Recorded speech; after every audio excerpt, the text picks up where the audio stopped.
গ্রামের মানুষের সঙ্গে, এই কাদামাটির সঙ্গে লেপ্টে যেতে পারি, মিশে যেতে পারি, কৃষকের সঙ্গে, মজুরের সঙ্গে, তাঁতির সঙ্গে, এটা দেখে তারা অভিভূত হয়েছে এবং তারা চাচ্ছে যে যেন আমি নমিনেশন পাই এবং তাদের মাঝে সংসদ সদস্য হিসেবে আমাকে তারা দেখতে চায়, তাদের মাঝে বারবার ফিরে আসি। আমি এখানে যে সমস্যাগুলোর কথা আমি দেখেছি, তার মধ্যে বা আমার পরিকল্পনা প্রতিশ্রুতির কথা আমি চিন্তা করেছি এই রিসার্চের ভিত্তিতে। তার মধ্যে ১ম হলো যে এখানে ৩ টি তাপবিদ্যুৎ কেন্দ্র আছে। ভেড়ামারায় ২ টি এবং একটি রূপপুর পারমাণবিক যে আ শক্তি কমিশন সেখান থেকে তাপ উৎপাদন হবে।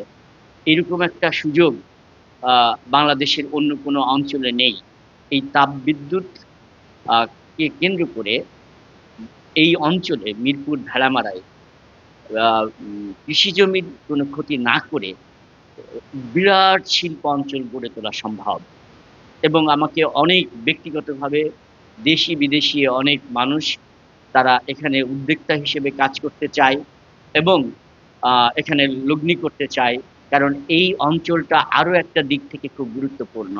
এই রিসার্চ এর মধ্যে দিয়ে এসছে। যে অন্যান্য অঞ্চল যেমন আ আপনার খুব ভয়াবহ দুর্যোগপ্রবণ এলাকা। ন মানে আ ঝড়, বৃষ্টি, বাদল, নদী ভাঙন ভেঙে যাচ্ছে, চুরমার হয়ে যাচ্ছে। এটা একটু কম।